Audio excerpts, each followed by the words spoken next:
Hello friends, good evening. Tripathi commerce classes में आज एक बार आप सभी का फिर से स्वागत है। जैसा कि पता होगा आप लोगों को, यदि मेरा रेगुलर वीडियो देखते होंगे तो इसके पूर्व में हमने आपको पार्टनरशिप डीड पार्ट वन हमने आपको वीडियो दिया था, जिसमें हमने बताया था कि पार्टनरशिप डीड क्या होता है और उसमें हम किन किन बातों को मेंशन करते हैं। तो उसमें मैंने एक सामान्य फर्म में जो बातें होनी चाहिए वो हमने आपको बताया था, परंतु अंत में हमें भी बात बताया था कि कोई ज़रूरी नहीं है कि किसी पार्टनरशिप डीड में उतनी ही बातें हों, उससे कम भी हो सकती हैं, उससे ज़्यादा भी हो सकती हैं। ये निर्भर करता है पार्टनरशिप फर्म के नेचर पर और उसका विस्तार कितना है, वो फर्म छोटी है कि बड़ी है, इन सब बातों पर निर्भर करता है और किस तरह के वर्ष का वो बिजनेस कर रही है फर्म। तो यदि इस टाइप का यानी कि बिजनेस छोटा होगा तो हमारे डीड में कम बातें मेंशन की जाएंगी, बिजनेस बड़ा होगा तो हम ज़्यादा बातों को मेंशन करेंगे। तो फिलहाल वो हमारे ऊपर निर्भर करता है कि हम उसको किस वे में कितना बनाएंगे, किस स्तर तक बनाएंगे। वह कोई निश्चित फॉर्म में नहीं होता है। इसके बारे में हम उस पर चर्चा कर चुके हैं, आज पुनः इस पर चर्चा करने की कोई जरूरत नहीं है। आज हम आपके सामने लेकर आए हैं पार्टनरशिप डीड पार्ट 2। इसमें हम आपको बताएंगे rules applicable in the absence of partnership deed. Rule application in the absence of partnership deed. इसका मतलब हुआ कि यदि हम साझेदारी संलेख नहीं बनाते हैं तो कौन कौन से नियम लागू होंगे। मैंने उस दिन बतलाया था अपने वीडियो में कि कोई जरूरी नहीं है कि हम पार्टनरशिप डीड तैयार करें। ये हमारी इच्छा के ऊपर निर्भर करता है, यानी कि ऐच्छिक होता है। हम चाहे तो डीड तैयार करें, चाहे तो डीड तैयार न करें, क्योंकि पार्टनरशिप जो होता है ये साझेदारों के बीच एक अनुबंध होता है और अनुबंध लिखित भी हो सकता है और मौखिक भी हो सकता है। इसको हम उस दिन बतला दिए थे, इस पर विस्तृत चर्चा हो चुकी है। जो लोग नहीं देखे होंगे वो हमारे पिछले वीडियो को देख लेंगे, वो पार्टनरशिप डीड पार्ट 1 के नाम से होगा। आज मैं आपको दिखा रहा हूँ पार्टनरशिप डीड पार्ट 2, जिसमें हमने बताया rules applicable in the absence of partnership deed, यानी कि साझेदारी संलेख जब नहीं बनाते हैं तो कौन कौन से रूल वहाँ पर लागू होंगे। तो बहुत इंपॉर्टेंट चीज़ है, इसको जानने का प्रयास करेंगे। हम आपको बता रहे हैं कंसेप्ट। पहला रूल है लाभ हानि विभाजन का अनुपात। तो इसमें हम आपको बताएंगे कि लाभ हानि विभाजन का जो अनुपात होता है वो बराबर होता है। बराबर का मतलब इक्वल होता है, यानी कि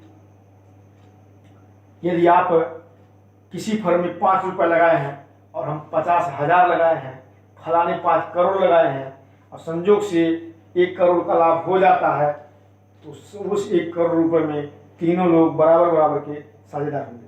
यानी कि यह मायने नहीं रखता है कि मिस्टर एक्स 5 रुपये ही लगाए थे और मिस्टर जेड 5 करोड़ लगाए थे। तो यहाँ पर पहला रूल जो होता है, ध्यान देंगे, मैं बता रहा हूँ फिर से, ये रूल तभी लागू होगा जब हम पार्टनरशिप डीड तैयार नहीं करेंगे। पार्टनरशिप डीड तैयार नहीं करेंगे तो ये विभिन्न रूल जो पार्टनरशिप एक्ट 1932 में दिया गया है वो ऑटोमेटिक हमारे ऊपर लागू होते हैं, हम उसके भीतर जा नहीं सकते। पहला है इक्वल प्रॉफिट शेयरिंग रेशियो।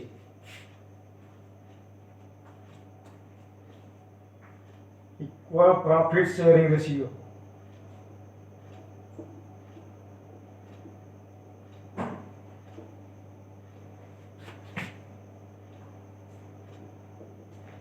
इसको हिंदी में कहेंगे तो आप कह सकते हैं समान लाभ हानि विभाजन अनुपात।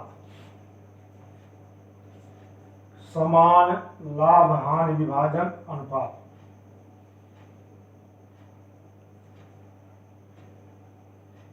लाभ हानि विभाजन अनुपात। मैं समझता हूं क्लियर हो गया होगा। यदि पार्टनरशिप डीड तैयार नहीं करते हैं तो सभी साझेदार फर्म में जितने लोग हैं सभी को लाभ अथवा हानि में समान रूप से भागीदारी होती है। सभी लोग लाभ में अथवा हानि में बराबर हिस्सा पाने के अधिकारी होते हैं।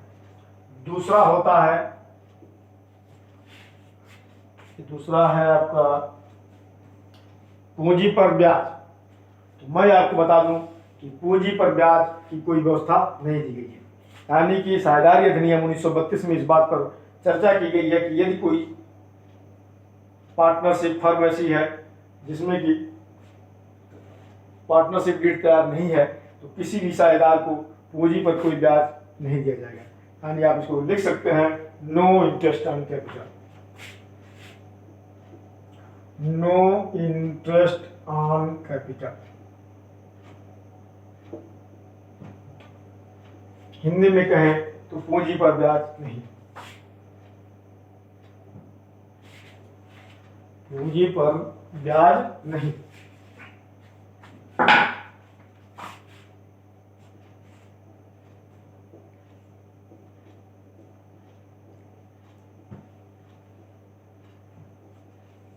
यानी कि आप पार्टनरशिप डीड तैयार नहीं करते हैं तो आपको पूंजी पर कोई ब्याज नहीं मिलने वाला है। ये भी हमारे साझेदारी अधिनियम 1932 में इस बात का वर्णन है।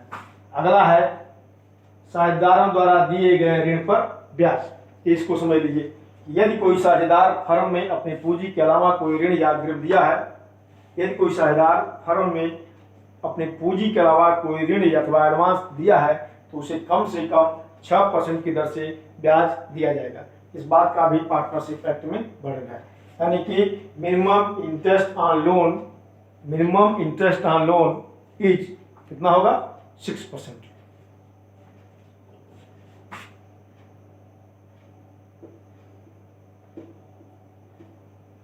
Minimum interest on loan will be 6%, will be 6% PA पर annum, मतलब वार्षिक के हिसाब से। यानी कि ऋण पर ब्याज 6%, ऋण पर ब्याज कम से कम 6%। इससे ज़्यादा आप दे सकते हैं, कोई दिक्कत नहीं है, लेकिन 6% से कम आपको नहीं देना है। ये हमारे पार्टनरशिप एक्ट 1932 में इस बात का स्पष्ट वर्णन होता है। मतलब यह है कि यदि कोई साझेदार फर्म में पूंजी दिया है तो पहले से पता है पूंजी पर कोई ब्याज नहीं दिया जाएगा, लेकिन पूंजी के अलावा कोई ऋण दिया हो, एडवांस दिया है तो उस पर उसे कम से कम 6% की दर से ब्याज दिया जाएगा।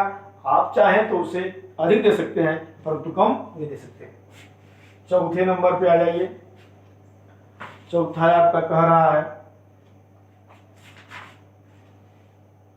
साझेदार का वेतन। इसमें इस बात का वर्णन है कि यदि कोई साझेदार अधिक काम करता है अन्य साझेदारों की तुलना में तो उसे कोई वेतन अथवा कमीशन देय नहीं होगा। फिर से सुनेंगे, यदि कोई साझेदार अन्य साझेदारों की अपेक्षा साझेदारी फर्म में अधिक टाइम दे रहा है तो उसे कोई वेतन अथवा कमीशन नहीं दिया जाएगा। तो इसको हम लिख सकते हैं no salary and commission, no salary and commission.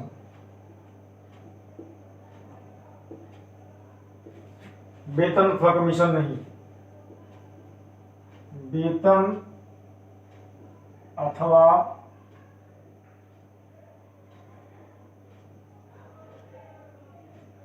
Commission नहीं।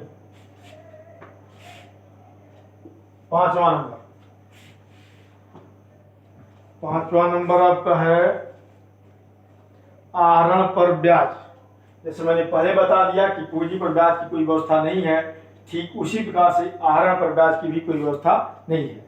यानी कि यदि आप लिखना चाहें तो लिख सकते हैं no interest on drawing,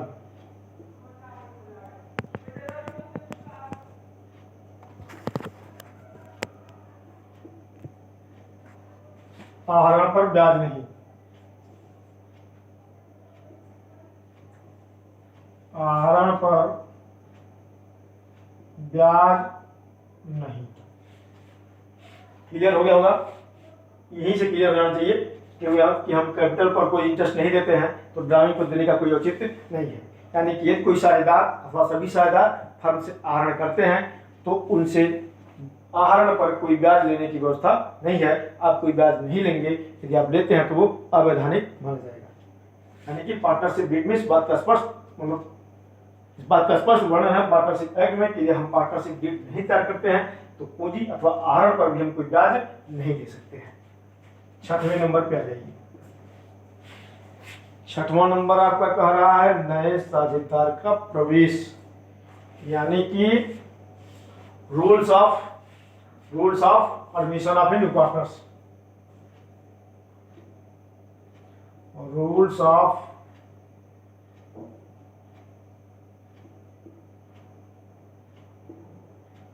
admission of a new partners.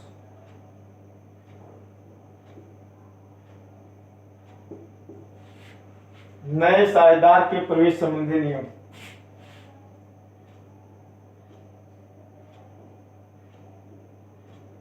नए साझेदार के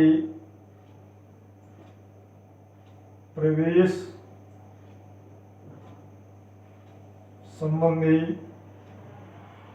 नियम मतलब यह हुआ कि यदि कोई नया साझेदार फर्म में प्रवेश लेता है, सुनेंगे ध्यान से, यदि कोई नया साझेदार फर्म में प्रवेश लेता है तो बिना सभी साझेदारों की सहमति के ऐसा संभव नहीं है।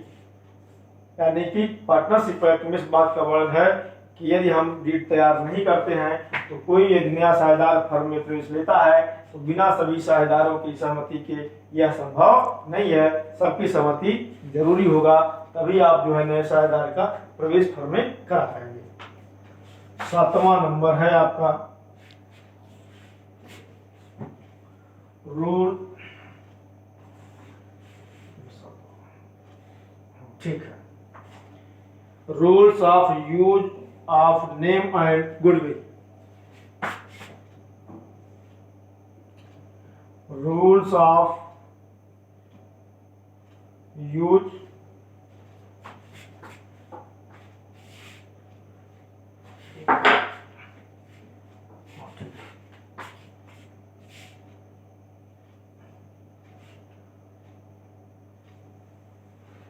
rules on use of name and goodwill। Name and goodwill बहुत महत्वपूर्ण पॉइंट है, ध्यान देंगे। हम पहले इसका हिंदी में लिख दे तो बता रहा हूं कि फर्म की ख्याति व नाम प्रयोग करने संबंधी नियम। फर्म की ख्याति व नाम प्रयोग करने संबंधी नियम।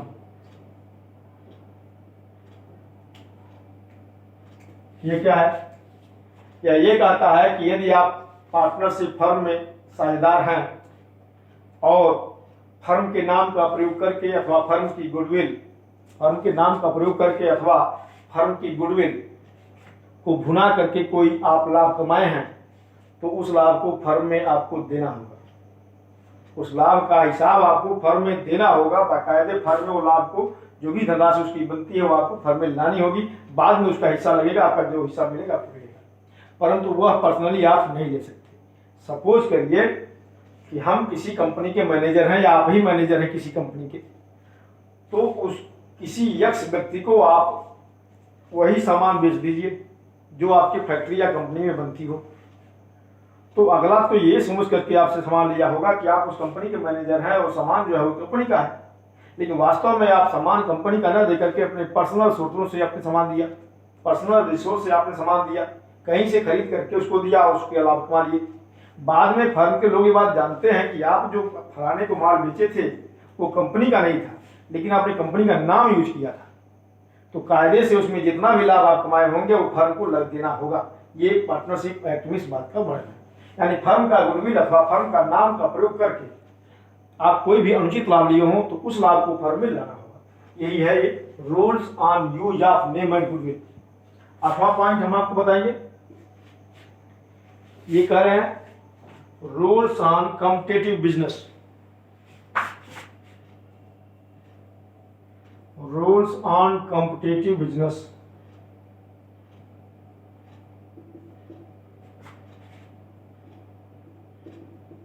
कॉम्पिटिटिव बिजनेस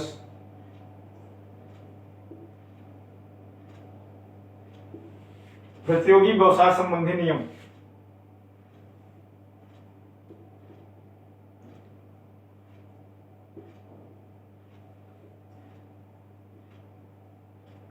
संबंधी नियम, इस नियम के अंतर्गत साझेदारी अधिनियम 1932 हमें बताता है कि यदि हम किसी ऐसे व्यवसाय को करते हैं जो हमारे फर्म से कंपटीशन रखता है, कोई ऐसे व्यवसाय आप करते हैं जो आपके फर्म से कंपटीशन में हो, इस दशा में आप जो भी लाभ अपने उस फर्म से कमाए होंगे उस संपूर्ण लाभ को आपको इस फर्म में लाना होगा।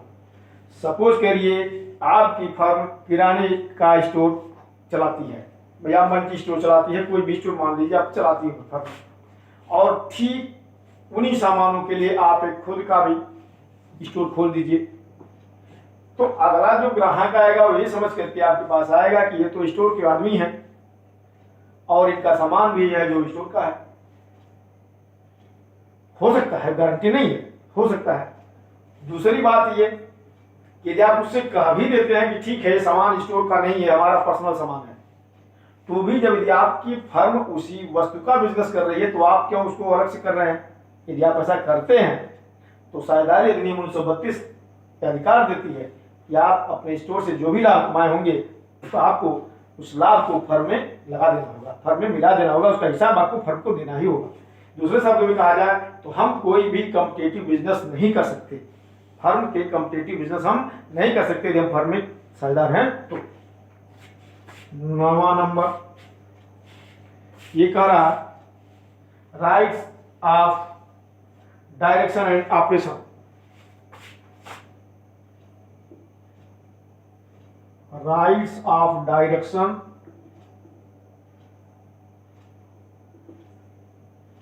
Oblique operation.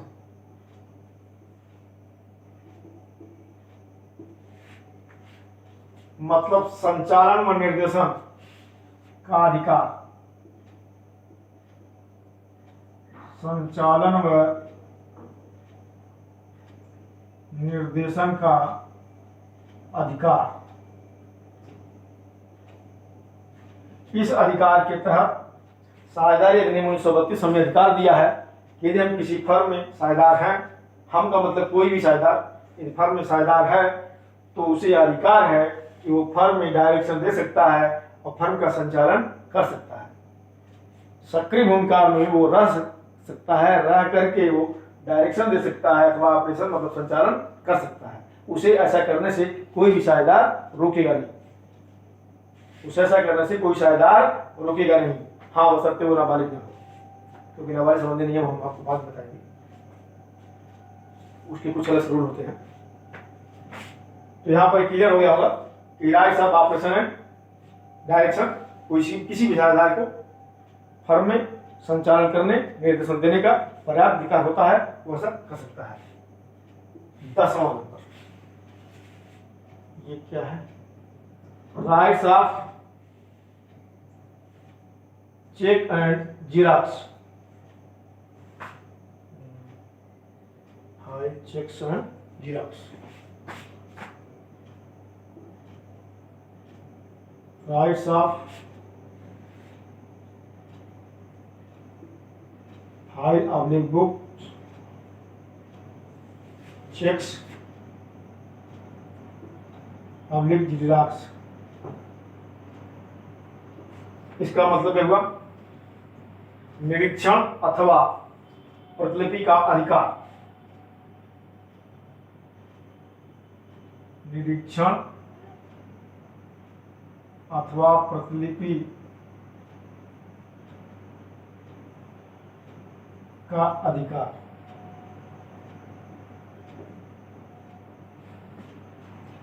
यह अधिकार ऐसा है, हमें साझेदारी अधिनियम 1932 में अधिकार मिला हुआ है कि कोई भी साझेदार फर्म के किसी भी पुस्तक को निरीक्षण कर सकता है, देख सकता है अथवा उसकी फोटोकॉपी करा सकता है।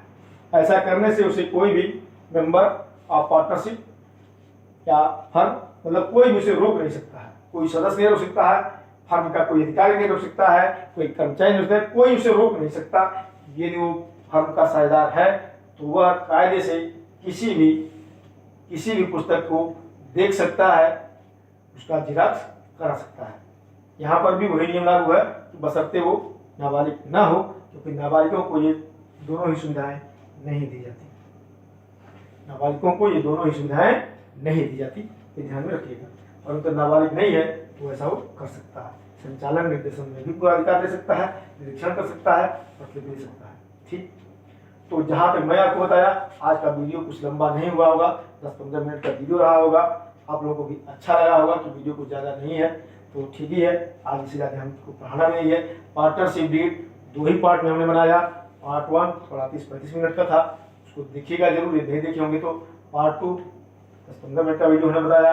इसमें हमने केवल यही बताया कि rules applicable in the options of partnership deed, यानी कि यदि कोई साझेदार फर्म में पार्टनरशिप डीड तैयार नहीं किया गया हो तो कौन कौन से रूल उसमें लागू होंगे।